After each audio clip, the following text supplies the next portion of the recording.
પહેલા તો આ દિનેશભાઈ અને એમના બધા ભાઈઓ અને બધા આખા પરિવારને તાળીઓથી વધાવી આપણે. કેમ કે આ બધું વસ્તુ બધાને ઘેર નથી થતી, કોકને ઘેર થતી હોય છે. એમાંના એક દિનેશભાઈ છે. આજે આ બહુ રૂડો અવસર, અને મને તો આવું હોય એટલે જવાની મજા આવે છે. એટલે બીજો કોઈ આશય નથી અહીં આવવાનો મારો, પણ મને મજા આવે છે. આખો દિવસ બહુ વ્યસ્તતા હતી, છતાંય બાપુનું સાનિધ્ય ગમે એટલે આવવાનું થયું. પણ હું તો શું બોલી શકું, એમ કે જેને સમજાય છે બોલતા નથી, બોલે છે ને સમજાતું નથી. આવી બધી વાતો છે તો પણ બાપુની કઈ કૃપા હોય તો બે વાતો કહું. બાપુ, આપની અનુમતિ હોય, આપની કૃપા હોય, તમારા બધાની કૃપા હોય તો કંઈક બે વાતો બોલાય. ના ભાઈ, બરાબર ને? એટલે મારે વાત બહુ મૂળથી કરવી છે. આ બધું બને છે કેમ બને છે, મારા અભ્યાસના બળે મારે કહેવું છે કે સૌ પ્રથમ એવું કહેવાય છે કે આ સત્સંગનો મહિમા શિવજીએ ભવાનીને કહેલો, અને તે પણ જ્ઞાનના ઘાટ ઉપરથી. પહેલી વાર શરૂઆત જો કોઈએ કરી હોય તો શિવજીએ હિંચકા પર બેઠા બેઠા આ સત્સંગનો મહિમા ભવાનીને કહેલો જ્ઞાનના ઘાટ ઉપરથી. અને ત્યાર પછી કાકભૂષણજીએ ગરુડને કહ્યો એ કર્મના ઘાટ ઉપરથી, નીલગિરી પર્વત ઉપરથી, પેલું કૈલાસ પર્વતના નીલગિરી પર્વત ઉપરથી. કાકભૂષણજીએ ગરુડને કહ્યું. હવે કાગડો કોઈને ઉપદેશ આપે એ વાતમાં કઈ માલ હોય, પણ છતાં એ કહ્યું છે કે કાકભૂષણજીએ ઉપદેશ આપ્યો બાપુ. અને એનો મર્મ એવો છે કે કાગડો દેખાય તમને બે આંખો, પણ એની આંખ એક જ હોય, અને એક આંખ એની બે બાજુ ફરતી હોય છે. એમ અહીંયા જે આ મંચ ઉપર બેસા છે તે સૌ સાધુ સંતો ગુરુઓ બધાય એમની દ્રષ્ટિ એક થઈ જાય તો સમજવું કે ભારદ્વાજ મુનિએ એ નીલગિરી પર્વત ઉપરથી એ એમને કર્મનો ઉપદેશ આપેલો. અરે કાકભૂષણજી. અને ત્રીજો મહિમા છે આજ્ઞવલ્ક્ય ઋષિ. એમ કહેવાય છે કે એ જમાનાના ઋષિ કાળમાં માત્ર ને માત્ર એક ઋષિને જ્ઞાન થયેલું, ને તે ઋષિ હતા યાજ્ઞવલ્ક્ય ઋષિ. અને તમામ ઋષિઓ યાજ્ઞવલ્ક્ય પાસે જતા અને પૂછતા કે અમારે બ્રહ્મજ્ઞાન જોઈએ છે, અમને બ્રહ્મજ્ઞાન આપો. અને ત્યારે યાજ્ઞવલ્ક્ય ઋષિ, એક વાર તો એવું બન્યું કે ગાર્ગી ઋષિ બધી ગાયો લઈને આવ્યા. 1000 ગાયો સોને મળેલા શિંગડા વાળી. એ ગાયોના શિંગડા ઉપર સોનું મળીને ઉપર 8 પદક લટકાવેલા. પદક એટલે તમે બહેનો ઝાંઝર પહેરો છો ને, ઝાંઝરમાં પેલી ઘૂઘરી મૂકવામાં આવે છે, ને પછી બોલતી ને બેરી ને એવું બધું હોય. તે ગાયના શિંગડા ઉપર સોને મઢ્યું, ને સોને મઢામાં પાછા 8 પદક લટકતા મૂક્યા. આવી 1000 ગાયો. એ ગાયોને દોહનારા, એ ગાયો દૂધણી, એ ગાયોને પાળનારા, એ ગાયોના વાછરડા, એ બધું લઈને ગાર્ગી ઋષિ તો આ બાપુને કહ્યું કે હે યાજ્ઞવલ્ક્ય ઋષિ, આ બધી ગાયો તમને આપી છે, પણ મને બ્રહ્મજ્ઞાન આપો. અને ત્યારે યાજ્ઞવલ્ક્ય ઋષિ એમ કહ્યું કે લઈ જાઓ બધી ગાયો આપણા આશ્રમમાં. ઉપદેશ આપે, બ્રહ્મજ્ઞાન આપે, વાત કરે. પેલો તો એમ કહ્યું કે આ બધી ગાયો લઈ જાઓ મારા આશ્રમમાં કે. અને ત્યારે ત્યાં બેઠેલો તમામ ઋષિગણ આપના જેવો બાપુ ખળભળી ઉઠ્યો અને કહ્યું કે તમને ખબર છે બ્રહ્મજ્ઞાનની? વાત કરતા નથી, પેલા ગાયો લઈ જવાની વાત કરો. અહીંયા બેઠા છે બ્રહ્મજ્ઞાનના જાણનારા. પણ કહેવાય છે મિત્રો કે એ જમાનામાં કોઈને પણ બ્રહ્મજ્ઞાન થયું હોય તો માત્ર ને માત્ર યાજ્ઞવલ્ક્ય ઋષિને થયું હતું. અને પછી તો ઘણી ગાર્ગી ઋષિ કહે છે આ તો આજે યજ્ઞ કરીએ તો 2-5 મિનિટમાં યજ્ઞ પતી જાય, બપોરે જમવાનું, પ્રસાદ હાજે છૂટા પડી જવાનું. ગાર્ગી ઋષિ એમ કહેલું કે હું સમિધ લઈને હાથમાં આવી છું અહીંયા. સમિધ એટલે યજ્ઞની સામગ્રી બાપુ. અને એમ કહ્યું કે આ યજ્ઞની સામગ્રી લાવ્યું છું, યજ્ઞ કરવો છે. અને યજ્ઞ એટલે 1, 2, 3 દિવસનો નહીં, 12 વર્ષના યજ્ઞો થતા. અને 12 વર્ષ સુધી અહીંયા બેસવું છે અને મારે પ્રશ્ન પૂછવો છે. ત્યારે યાજ્ઞવલ્ક્ય ઋષિ ગાર્ગીને એમ કહે છે કે એક પ્રશ્ન પૂછવો હોય તો તમારે 33 વર્ષ અહીંયા રોકાવાનું છે. 33 વર્ષ. એક પ્રશ્ન માટે 33 વર્ષ રોકાવાનું છે. અને 33 વર્ષ પૂરા થાય છે, ઋષિનું આચરણ, એમનો વ્યવહાર, એમનું નિત્ય કર્મ, એમનું ક્યારે ઉઠવું, ક્યારે સૂવું, જાગવું, શું કરવું, બધું જોયા પછી 32 વર્ષ પછી પ્રશ્ન એક પૂછે છે કે આ આકાશ શેને લીધે ટક્યું છે? આટલો જ પ્રશ્ન પૂછે છે 32 વર્ષ પછી. અને લાંબી વાત નથી કરતો, કેમ કે એ તો 2-3 પ્રશ્નો છે, 100 101 વર્ષની વાત છે. પણ કહેવાનો મારો મિનિંગ એ છે કે યાજ્ઞવલ્ક્ય ઋષિએ ત્રીજી વાર એ બ્રહ્મ જ્ઞાન ભારદ્વાજ મુનિને એ ત્રિવેણીના ઘાટ ઉપર બેસીને એની ચર્ચા કરેલી, સત્સંગ કરેલો. અને પછી ત્યાંથી આ સત્સંગ ચાલતો ચાલતો ચાલતો ચાલતો છેક આ પાંચ તાળના આંગણે, દિનેશભાઈના આંગણે આવીને ઉભો રહ્યો. અને અહીં સત્સંગ કરે છે ધનગીરી બાપુ અને મારા બેન. બહુ ઘણા સમયથી એમનું નામ સાંભળું છું. હું આ જિલ્લાનો વતની એટલે ઘણા સમયથી એમને સાંભળું છું નામ, પણ કદાચ એમને જોવાનું મળવાનું ના થાય. પહેલી વાર અવસર મળ્યો છે. અમે ધન્ય થયા બેન આપના દર્શન કરીને. અને હા, એ સત્સંગ ત્યાંથી ચાલ્યો આવ્યો છે અને આપણે બધા આજે એને કરી રહ્યા છીએ. આનો મહિમા, અને કેટલો મહિમા કે એક વખત નારદ જઈને શિવજીને એમ બોલ્યા કે આ સત્સંગ છે શું? મારે જાણવું છે, આનો મહિમા શું છે, મને બતાવો તમે. કે આ બધા લોકો સત્સંગ કરી રહ્યા છે. ક્યાં ગયેલા હતા? કે સત્સંગમાં ગયેલા. હવે સત્સંગ શબ્દનો અર્થ જ ખબર નથી અને કે અમે સત્સંગમાં ગયેલા. નારદને શિવજી એમ કે છે કે તમારે સત્સંગ જાણવું છે? કે હા.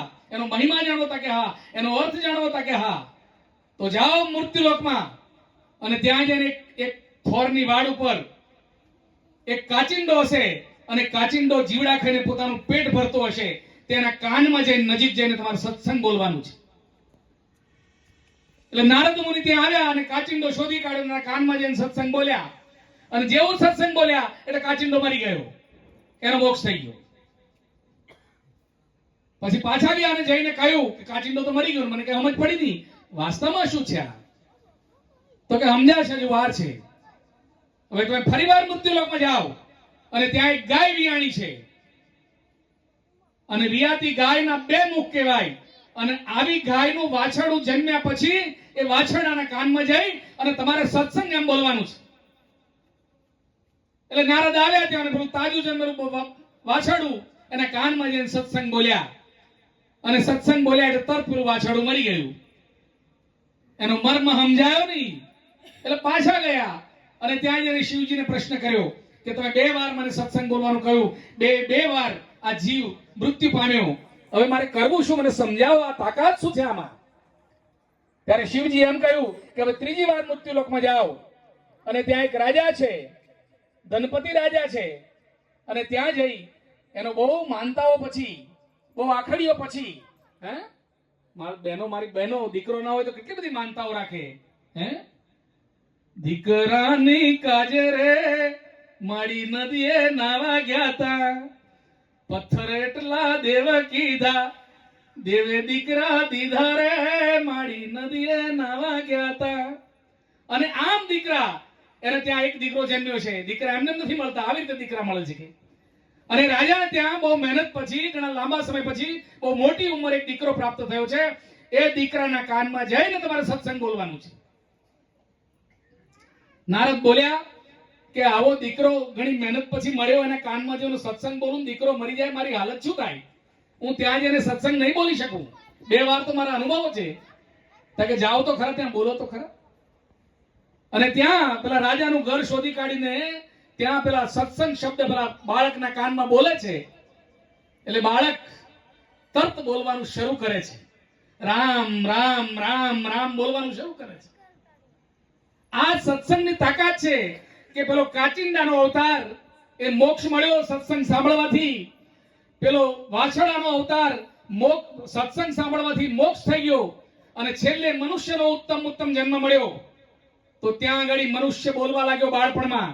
અને આપણે જાણીએ છીએ જોધલપીરની વાત આપણને ખબર છે નાથાભાઈ, જંત્રીનો બજાવનાર કોણ છે તમે જોજો રે.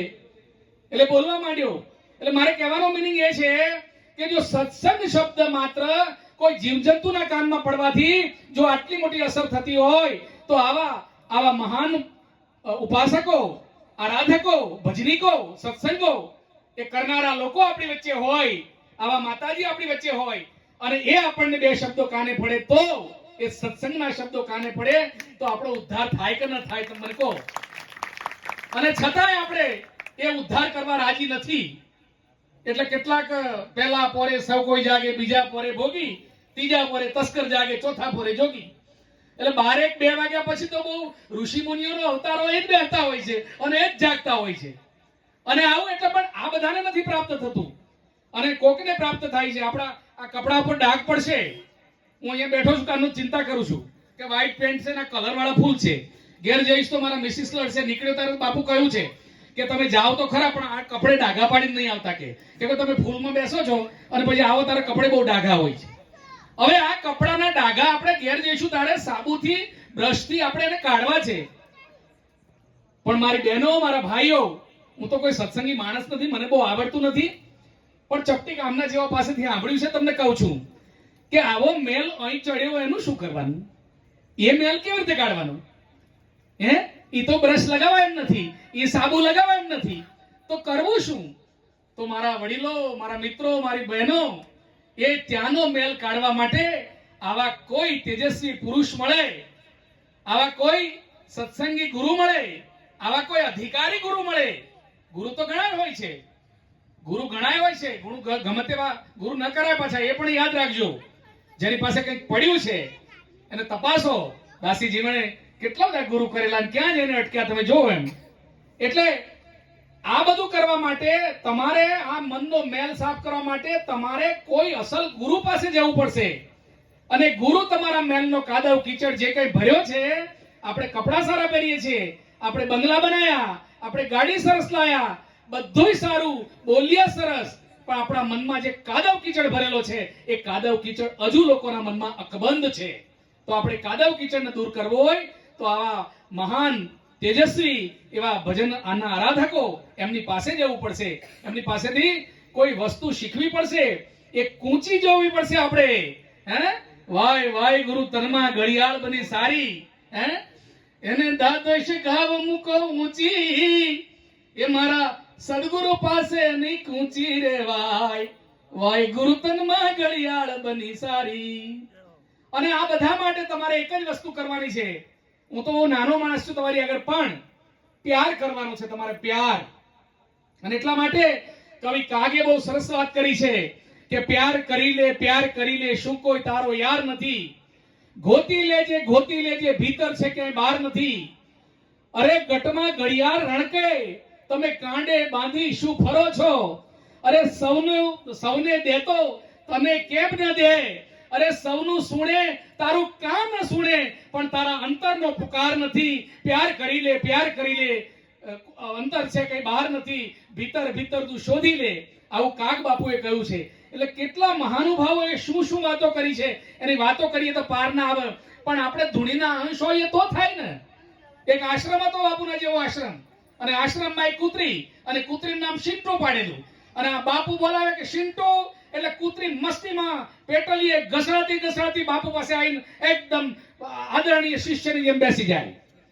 અને આ તો સિન્ટુને માન મર્યાદા મળી, સિન્ટુ કરવા લાગ્યા, એના ચેલાઓ પણ બધા ઓળખી ગયા. અને એમ કરતા સિન્ટુને આ તો કૂતરાની જાત. એટલે એક દિવસ એક ચેલાને બચકું ભરી લીધું, એ ચેલો બીજે દિવસ ના આવ્યો, ત્રીજે દિવસ બીજાને ભર્યું. અને એમ કરતા ચેલાઓની સંખ્યા ઘટી. અને ચેલાઓની સંખ્યા ઘટી ત્યારે પેલા સાધુ પૂછે છે, આશ્રમના ઋષિ પૂછે છે કે આપણે ધીરે ધીરે ચેલાઓની સંખ્યા કેમ ઘટી છે? તો કે બાપુ તમને કોણ કહેવા આવે કે પણ આવું થયું, આપણી કૂતરી કે બધાને બચકા ભરવા લાગી છે. હા, આ સિન્ટુનો પ્રતાપ છે બધો કે. એટલે આશ્રમના ઋષિ સિન્ટુને બોલાવી, સિન્ટુ અહીંયા, એટલે દોડતી ચોરી છુપી ત્યાં મસ્તી કરતી રમતી આવે ને ગોઠવાઈ જાય છે. અને ઋષિ કહે છે કે બેટા તું આશ્રમમાં રહે છે, અને તું ભલે કૂતરી છે પણ તું આશ્રમમાં રહે છે, તારો અંશ આવો હોય, તારે આશ્રમમાં રહે તો કેવી રીતે રહેવાનું? તારે વિનિત દ્વેષે રહેવાનું. અને તો રાજા આવે તોય વિનિત દ્વેષે આવે, અને તું આવું કરે છે. અને ત્યાં એ સિન્ટુને પાણીની અંજલી ભરી અને ઉપર નાખી અને એમાંથી એને ગાય બનાવી. બહુ સાંભળવા જેવી વાત છે આ. ધૂળના જીવ ના હોય તો ન જ થાય, તમે ગમે તેટલા પ્રયત્ન કરો. અને ગાય બનાવી એટલે પછી થોડા દિવસ પછી એક માલધારી આવે ત્યાં. અને માલધારીએ કહ્યું બાપુ આ ક્યાં તમારે બધું વાસી વાળવાનો, આ કરવાનું, પેલું કરવાનું, ઘાસ લાવવાનું, એના કરતા હું માલધારી છું, મારે ઘેર આ ગાય મને આપી દો અને સવાર સાંજ એનું દૂધ કાઢીને તમારા આશ્રમમાં મોકલી આપીશ. તાકે લઈ જાઓ. પેલા ઋષિ મુનિએ પેલા ગાય પેલા માલધારીને આપી દીધી. 2 દાડા 4 દાડા 15 દાડા થયા, ગાયનું દૂધ કાઢવા માંડ્યું. એક દિવસ એવું બન્યું કે પાછી વળીને ગાય ખભામાં બચકું ભરી લીધું, અને બચકું ભરી લીધું એટલે પેલા માલધારીએ નક્કી કર્યું કે હવે આ ગાયને મારી પાસે રખાય નહીં. એટલે સીધા પાછા આશ્રમમાં ઋષિ પાસે લઈને જાય છે. અને ત્યાં જાય છે અને કહ્યું, બાપુ આ ગાય મારે જોઈતી નથી. તાકે કેમ? તાકે મને બચકું ભર્યું, આ જોવો ને કે દાંત કેટલા લાગ્યા છે, કે હવે મારાને કરવું શું, એટલે મારે જોઈતી નથી.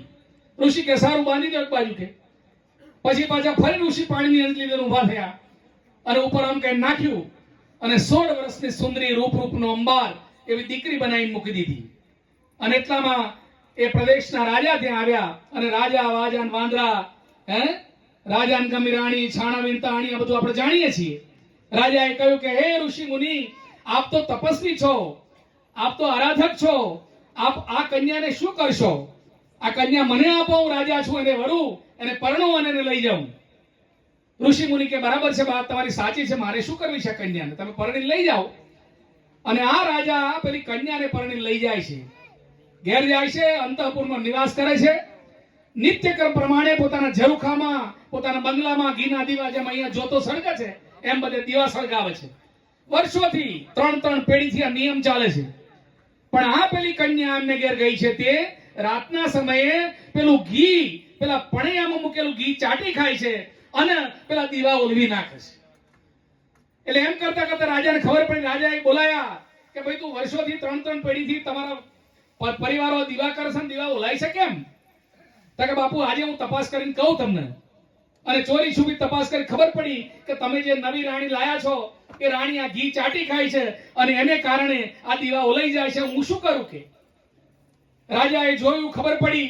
એટલે રાજા ફરી પાછા ઉઠ્યા અને કન્યાને લઈને ફરી પાછા આશ્રમમાં ગયા. અને આશ્રમમાં ગયા તો તરત જ પાણીની અંજલી નાખી અને પાછી અતિ એની જેને કૂતરી બનાવી દીધી. એટલે ધૂણીના જીવ ના હોય, પૂર્વજન્મના સંસ્કારો ના હોય, પૂર્વજન્મનું લેણું ન હોય, પૂર્વજન્મનું કોઈ માગલેણ ન હોય તો તમે ગમે તેટલું કરશો પણ કંઈ નહીં કરી શકો. અને આજે અહીં બેઠા છો, અહીં થોડુંક મળ્યું હશે તો આવતો જન્મ એનાથી પણ સારો જશે. અને ઘણી વાતો કરી શકાય આવી સત્સંગની, પણ બધા બેઠા છે, બધાની મર્યાદા મારે રાખવાની હોય. હું તો એમનાથી બહુ નાનો છું અને બહુ ઓછું જાણું છું, પણ જેટલું જાણું છું તેટલું કોન્ક્રીટ જાણું છું. એવી તમારા બધાના ચરણોમાં પ્રાર્થના કરું છું. બાપુના ચરણોમાં પ્રાર્થના, માતાજીના ચરણોમાં પ્રાર્થના. અહીં મંચ પર બેઠેલા બધાય ઋષિગણ, આજના આ ઋષિગણ જ છે, બધા આ ઋષિઓ જ કહેવાય આજના, એમના ચરણોમાં પ્રાર્થના કરીએ. અને તમારા લીધે આ બધા અહીં ટકી રહ્યા ઉપર મંચ ઉપર. એટલે તમારા ચરણોમાં પ્રાર્થના કરી મારી વાતને વિરામ આપું છું. જય હો, જય હો.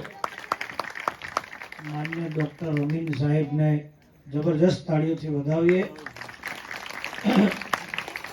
સત્સંગી જીવાત્મા છે અને નિત્ય સત્સંગ સાથે એમનો નાતો રહ્યો છે. હવે આપણે